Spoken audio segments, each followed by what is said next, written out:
بسم الله الرحمن الرحيم والنازعات غرقا والناشطات نشطا والسابحات سبحا فالسابقات سبقا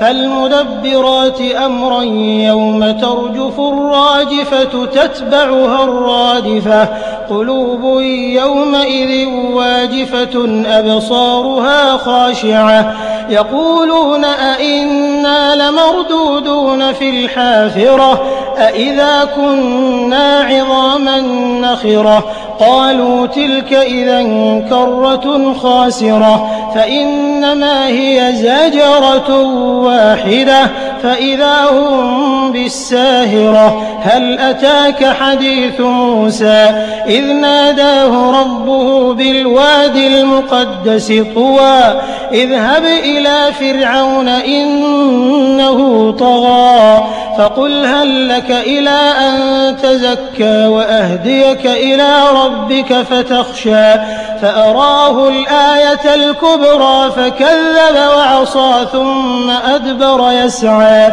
فحشر فنادى فقال أنا ربكم الأعلى فأخذه الله نكال الآخرة والأولى إن في ذلك لعبرة لمن يخشى أأنتم أشد خلقا أم السماء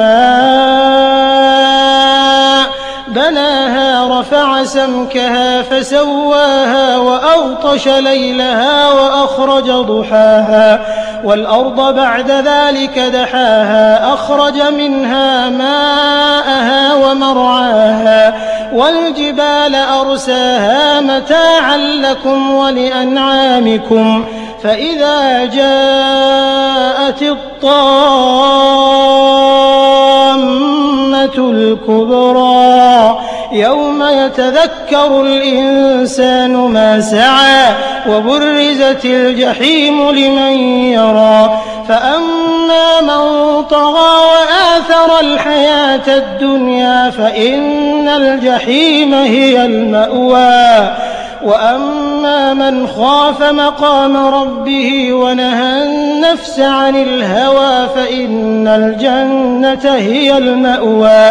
يسألونك عن الساعة أيان مرساها فيم أنت من ذكراها إلى ربك منتهاها إنما أنت منذر من يخشاها كأنهم يوم يرونها لم يلبثوا إلا عشية أو ضحاها.